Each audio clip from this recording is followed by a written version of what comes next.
은혜를 모르는 자는 자유를 누릴 자격이 없다는 말이 있습니다. 은혜를 모르는 자는 자유를 누릴 자격이 없다. 여러분, 자유라고 하는 것은 거저져지는 것이 아닙니다. 누군가의 많은 희생과 헌신으로 인해서 오늘 우리가 그 자유를 누리고 있는 겁니다.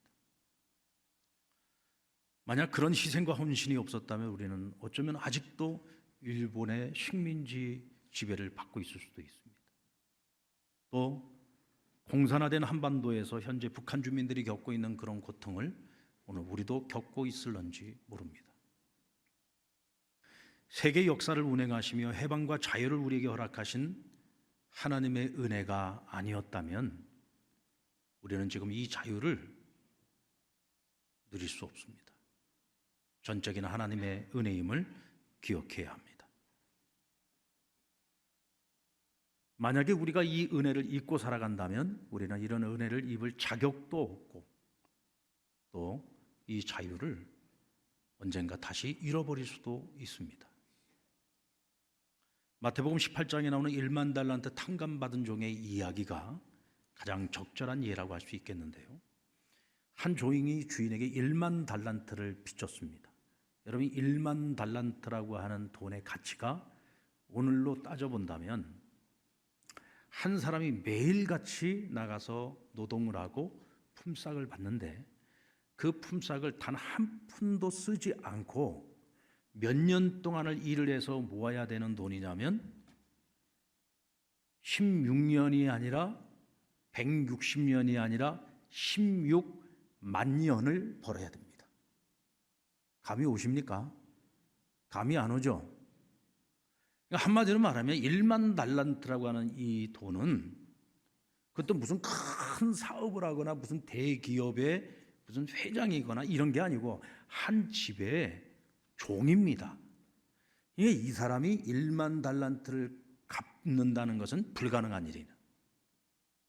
그런데 어느 날 주인이 빚을 갚으라고 하는데 갚을 능력이 없잖아요. 그러니까 이 종이 사정을 합니다. 주인이 그의 딱한 사정을 알고 한 푼도 받지 않고 그 빚을 전부 다 탕감해 줬습니다. 여러분, 이건 보통 은혜가 아니죠. 어마어마한 은혜를 입은 겁니다. 죽었다 깨나도 갚을 수 없는 빚을 탕감받은 거니까요. 자, 그런데 이 사람이 집으로 돌아가는 길에 자신에게 100데나리온을 빚진 동료를 만나게 됩니다. 그런데 이 동료를 보자마자 갑자기 멱살을 잡고는 빨리 빚을 갚으라고 막 요구를 합니다.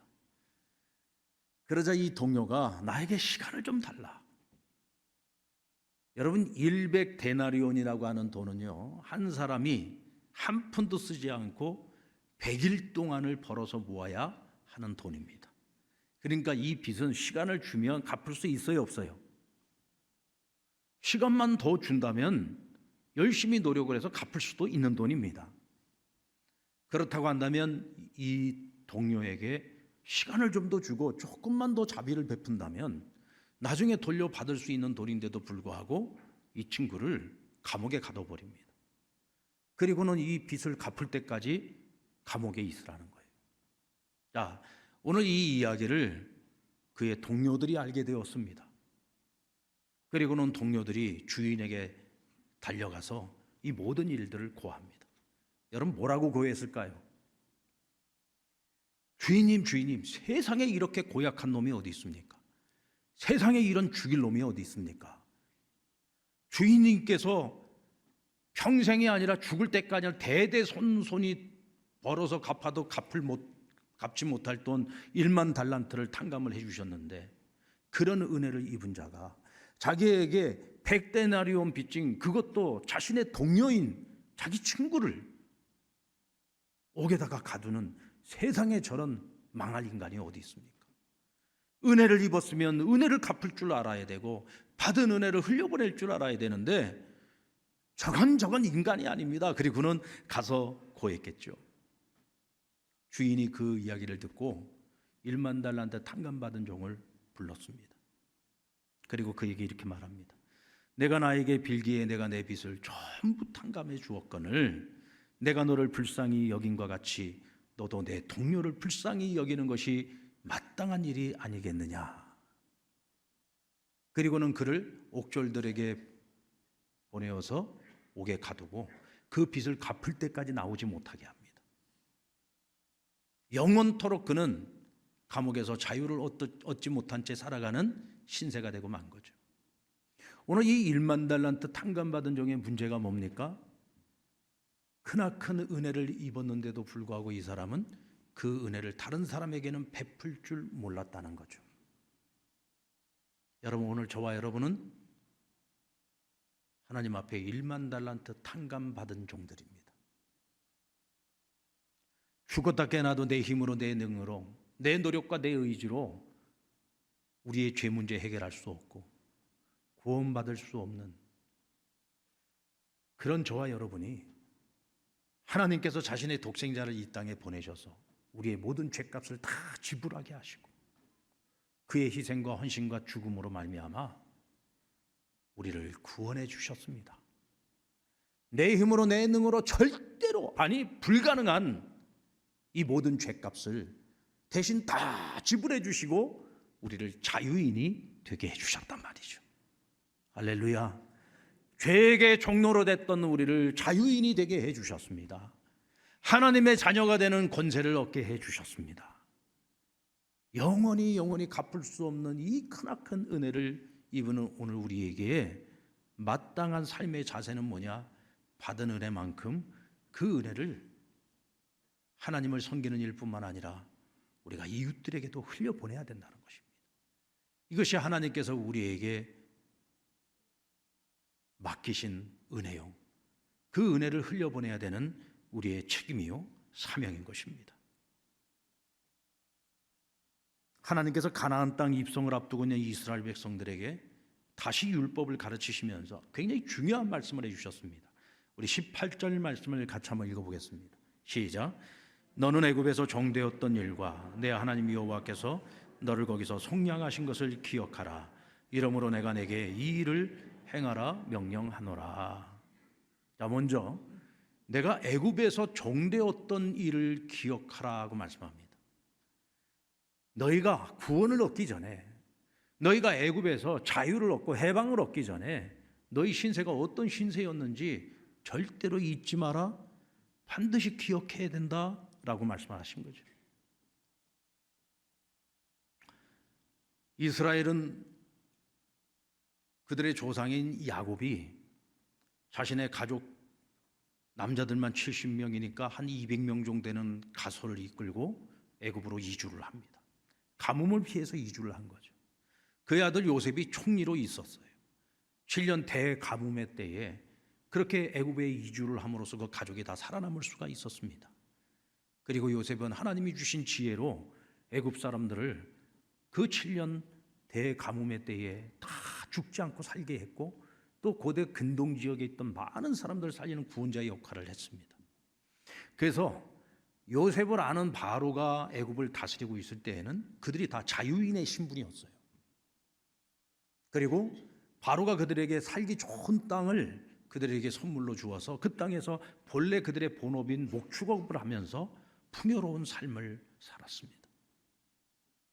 그런데 어느 날 요셉을 모르는 바로가 애굽을 다스리기 시작하면서 또 하나님께서 이 이스라엘 백성들을 생육하고 번성하게 하심에 날마다 그 숫자가 불어나는 거예요.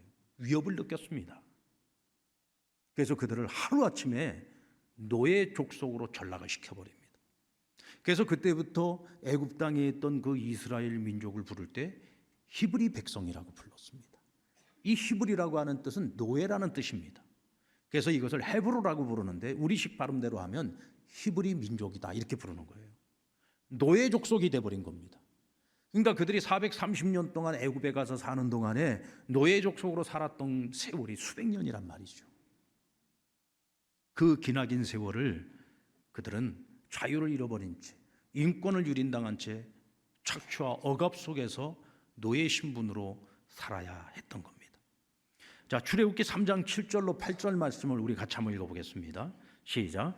여호와께서 이르시되 내가 애굽에 있는 내 백성의 고통을 분명히 보고 그들이 그들의 감독자로 말미암아 부르짖음을 듣고 그 근심을 알고 내가 내려가서 그들을 애굽인의 손에서 건져내고 그들을 그 땅에서 인도하여 아름답고 광대한 땅, 젖과 꿀이 흐르는 땅, 곧 가나안 족속, 헷 족속, 아모리 족속, 브리스 족속, 히위 족속, 여부스 족속의 지방에 데려가려 하노라. 자, 그들이 이 애굽 땅에서 고통받고 있을 때 하나님께서 그 등에 그들의 고통을 어떻게 하셨다고요? 보았다 그랬어요. 왜? 하나님 자기 백성이니까.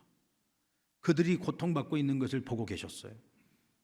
그들이 감독자들로 말미암아 부르짖고 있는 것을 들었다고 했습니다. 그 근심을 알았고 그래서 하나님이 친히 내려가서 그들을 애굽인의 손에서 건져내셨다고 했습니다.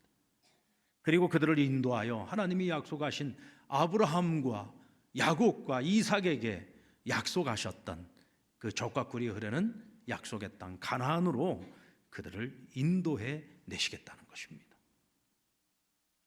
어쩌면 애굽에서 오랜 세월을 노예 생활을 해왔던 이스라엘 백성들은 자유에 대한 갈망이 그리 간절하지 않았을 겁니다.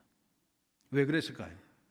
여러분, 수백 년 동안을 노예 생활을 했다는 얘기는 오늘 이 당시에 이스라엘 사람들은 태어나서 보니까 노예인 거예요. 그렇지 않습니까? 내 부모가 노예였으니까 태어나서 보니까 노예인 거예요. 그냥 노예라고 하는 이 신분은 그들에게는 그냥 운명처럼 다가온 것이었습니다. 근데 적어도 그들이 먹고 사는 문제만 해결이 된다면 그래도 이 부요한 나라 애굽 땅에서 노예로 살아가는 것도 그냥 살만한 거예요. 그런 대로 괜찮은 거예요. 그러니까 굳이 자유를 갈망할 이유가 별로 없었다는 거죠. 근데 그들이 점점 더 창대해져 가는 모습을 보고 바로가 심각하게 고민을 하기 시작합니다. 그래서 이제는 더 이상 이 히브리 민족이 남자아이들이 태어나면 안 되겠다. 그래서 남자아이들을 태어나는 족족 다 죽여버립니다. 그리고는 모든 남자들을 국고성을 쌓는 곳에 노동력으로 전부 투입을 해서 새벽부터 밤늦는 시간까지 일을 시킵니다. 그러니까 그들이 집에 돌아와서 그냥 들어오면은 뻗어서 자는 거예요. 그러니까 생육하고 번성할 수가 없죠. 이 바로라고 하는 자가 그런 악한 방법을 사용해서 생육 번식마저도 막아버린 겁니다. 그러니 여러분, 이 극심한 고통 속에서 이스라엘 백성들이 자신들의 과거 역사를 돌아보기 시작합니다. 우리가 본래는 자유인이었는데, 우리가 본래부터 노예가 아니었는데, 우리는 아브라함의 후손인데, 우리는 복받은 민족인데 어쩌다가 우리 신세가 이렇게 되었나? 하나님께서 우리의 조상 아브라함에게 하신 분명한 약속이 있는데 언젠가는 하나님께서 우리에게 자유를 주시지 않겠나? 언젠가 우리에게 젖과 꿀이 흐르는 땅으로 우리를 인도해 가시지 않겠나? 과거 역사를 돌아보며 그들이 하나님을 찾기 시작했습니다. 그리고 하나님께 부르짖기 시작했습니다. 자유를 꿈꾸기 시작하고 그들이 하나님을 찾고 하나님께 부르짖기 시작했던 겁니다.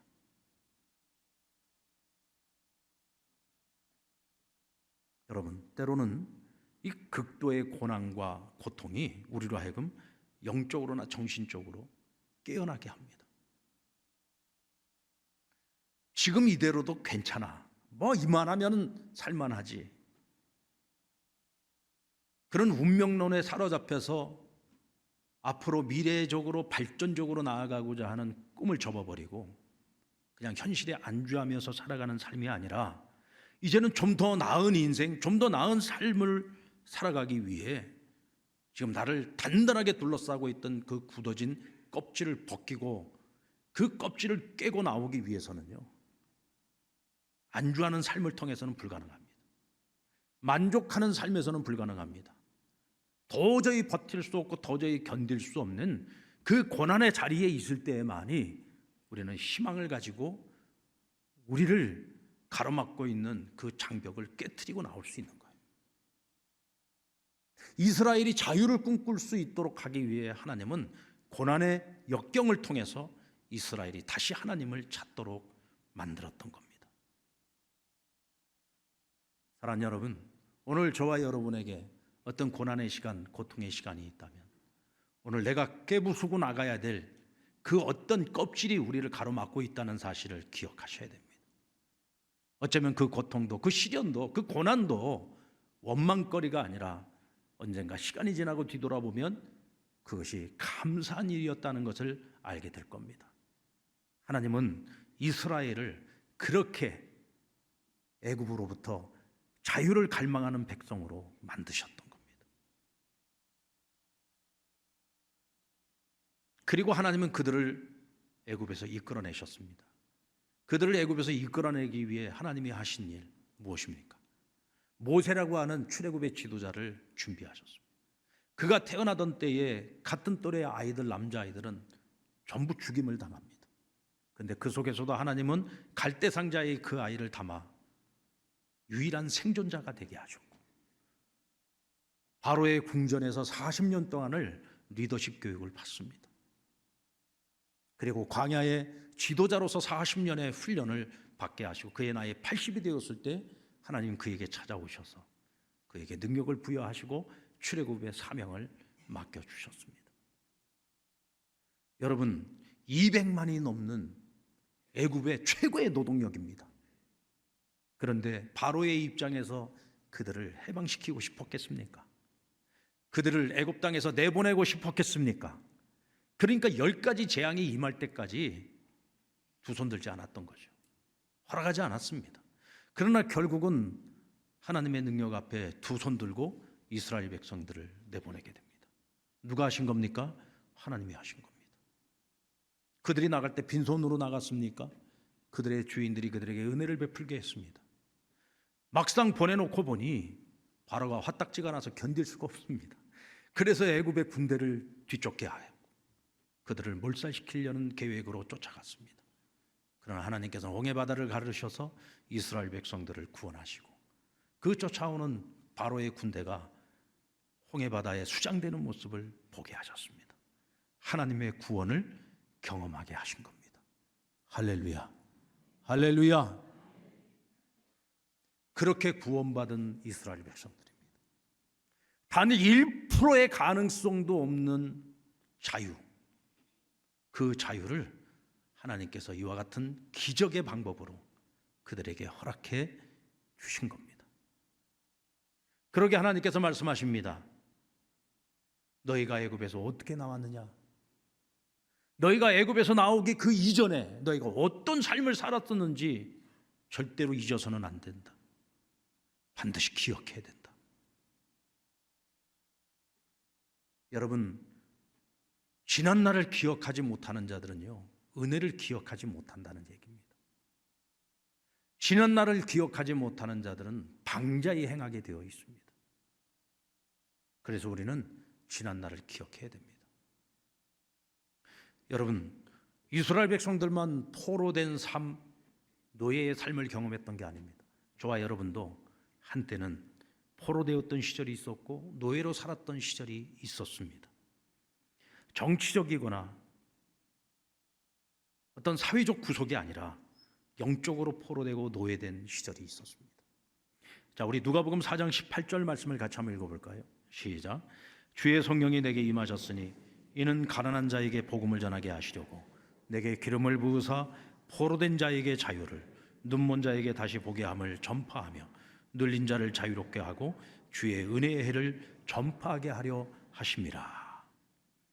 이는 예수님께서 이사야 선지자의 예언의 말씀을 선포하시면서, 자, 이 말씀이 바로 이런 뜻이야. 이사야 선지자가 이야기하는 성령님으로부터 임하여 성령의 보내심을 받아 너희로 하여금 마귀의 손아귀에서 포로되었던 너희를 자유케 하고 영적으로 소경이었던 너희로 하여금 다시 보게 하고 눌려서 살았던, 죄에 눌려서 살았던 너희를 죄로부터 자유케 하고 해방시켜 주기 위해서 온 자가 바로 나야 라고 말씀을 하신 말씀입니다. 예수님께서 이 땅에 오셔서 우리의 모든 죄를 짊어지고 십자가에서 대속의 죽임을 맞이하셨습니다. 하나님께서는 그 예수 그리스도의 죽음을 통해 우리를 사랑하시는 하나님의 마음, 하나님의 사랑을 온전히 표현해 주시고 확증해 주셨다고 했습니다. 할렐루야. 우리가 그 은혜로 구원을 받았습니다. 그런데 우리는 구원받기 전에 그 이전에 우리의 모습이 어떠했는지를 반드시 기억하라는 거예요. 우리가 이 세상에서 하나님을 알지 못할 때, 주님을 알지 못할 때 우리는 세상의 영광을 추구하면서 살지 않았습니까? 세상에서의 성공을 추구하면서 살지 않았습니까? 좀 더 벌기 위해서, 좀 더 갖기 위해서, 좀 더 누리기 위해서, 이것만 있으면 내가 행복할 줄 알고 열심히 살아왔는데 어때요?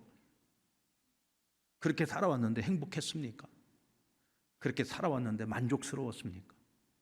여전히 채워지지 않는 그 세상의 불만족들로 인해서 우리 늘 힘들게 살아오지 않았습니까?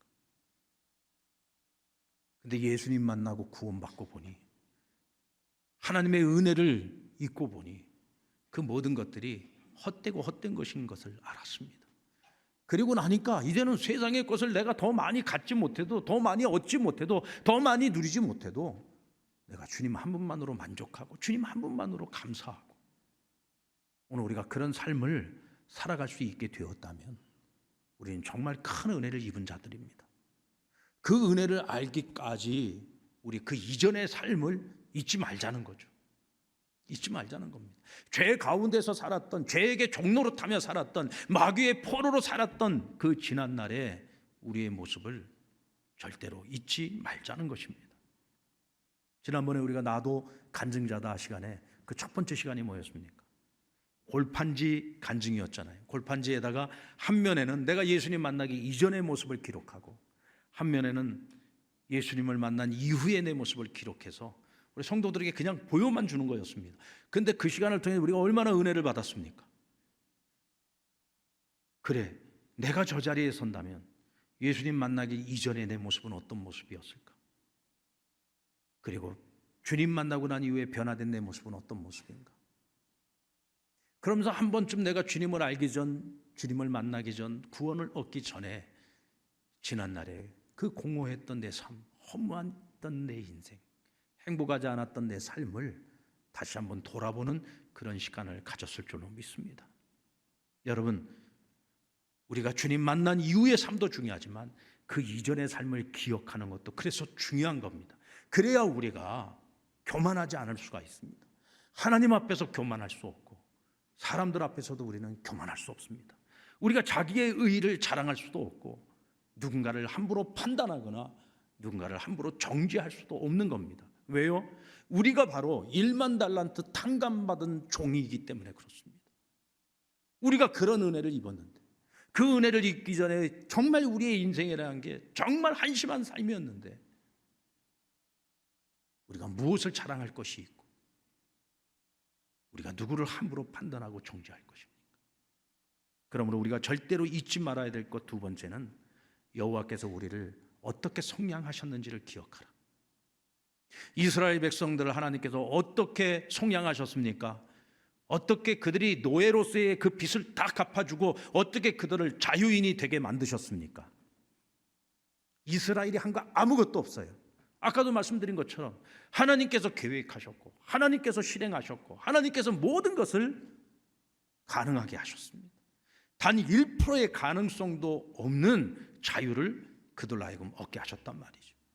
오늘 저와 여러분이 그리스도 안에서 죄로부터의 자유를 얻고 사단으로부터 자유를 얻고 하나님의 자녀된 권세를 가지고 이 땅을 살아가게 된 건 역시 마찬가지로 우리가 한 일은 아무것도 없습니다.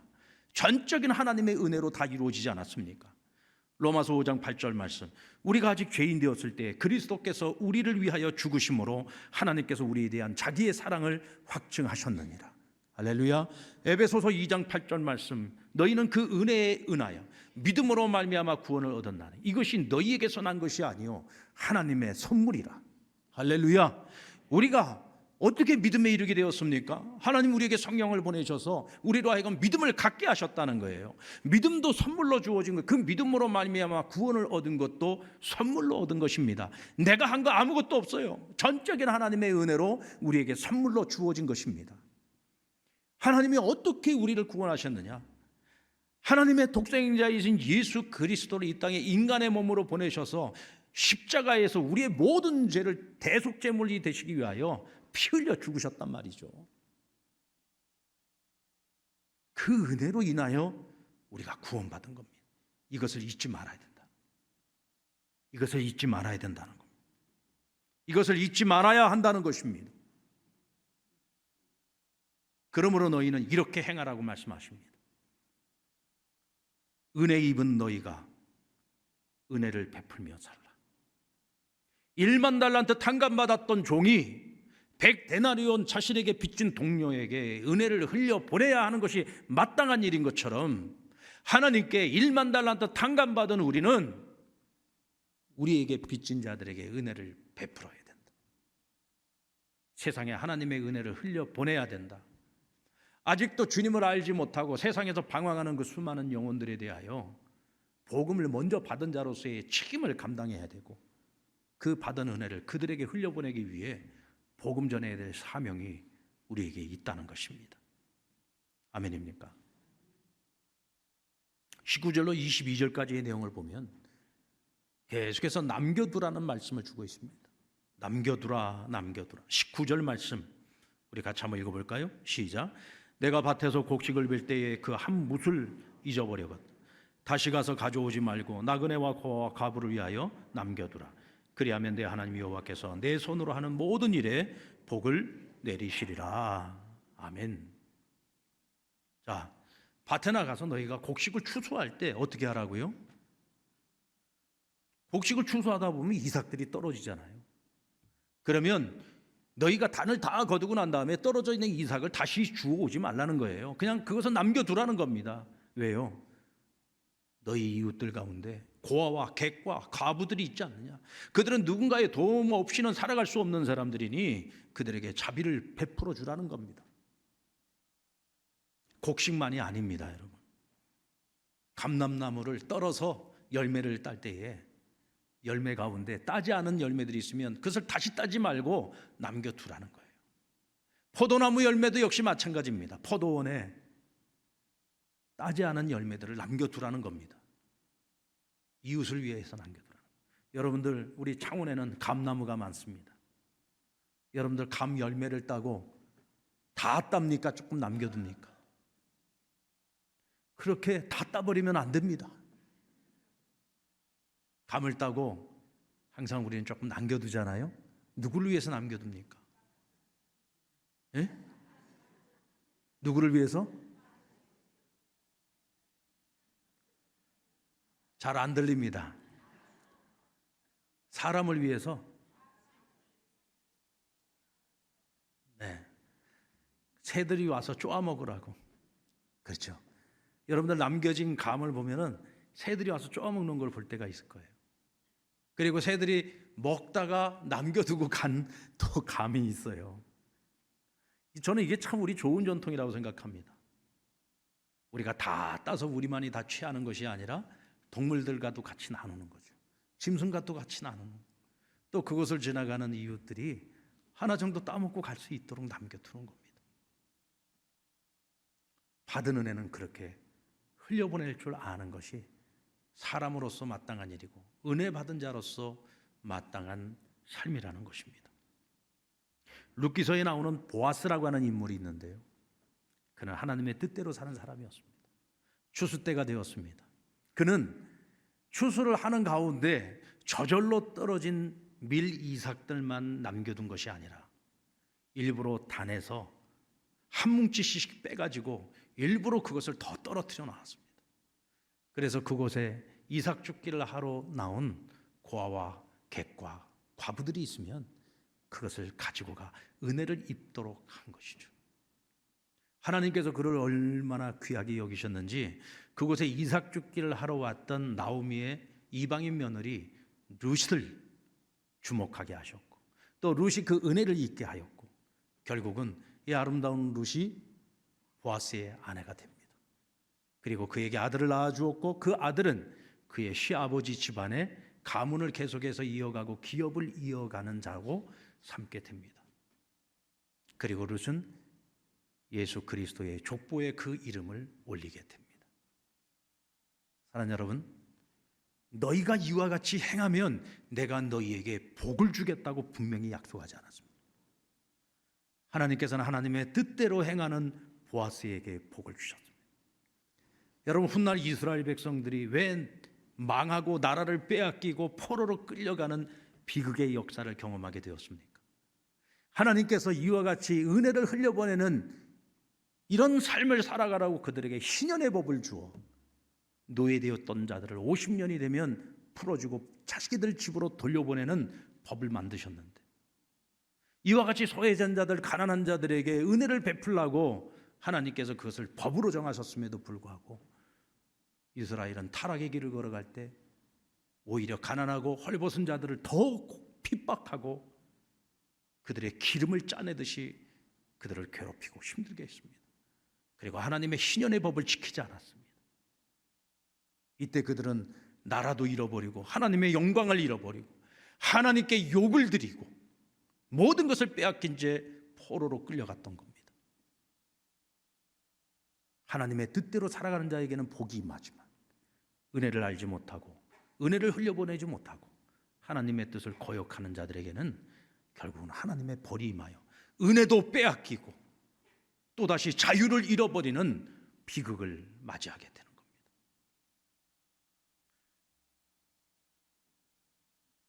한국교회가 오늘 서울에서 오후 2시에 거룩한 가정, 거룩한 나라를 만들기 위해 200만이 함께 모여 예배하는 것을 준비하고 있습니다. 오늘 그 일이 시행됩니다.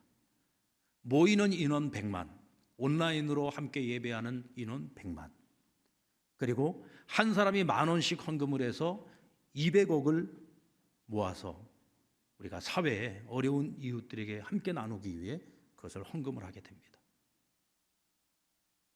우리가 왜 이와 같은 일을 계획했을까? 하나님께서는 왜 이와 같은 일을 우리 한국교회에게 명령하셨을까? 우리가 지금껏 주의 은혜로 누려왔던 예배의 자유, 전도의 자유, 하나님의 진리를 마음껏 가르칠 수 있고 마음껏 전할 수 있는 자유,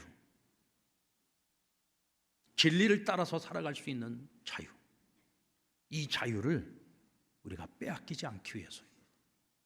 만약에 차별금지법이 통과가 되게 되면 우리는 더 이상 교회에서도 진리를 진리로 가르칠 수가 없습니다.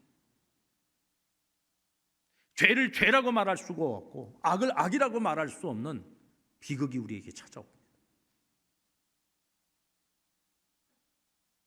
복음을 전할 수 없게 됩니다.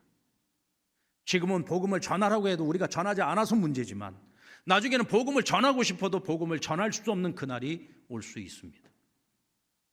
하나님께서 우리에게 허락하신 그 자유를 잃어버리지 않기 위해 우리는 함께 모여 예배하고 함께 뜨겁게 부르짖어 기도하며, 이 대한민국 국민들이 대체 지금 이 나라 정부가 어떤 법을 만들려고 하는지 그 실체를 알리고 몰랐던 사람들이 그것을 깨닫고 함께 동참하도록 하기 위해 이 일을 행하는 것입니다. 우리마저도 무너지면 이 세상이 무너진다는 각오를 가지고 마지막 방파제의 역할을 감당하기 위해 이 일을 하려고 하는 겁니다.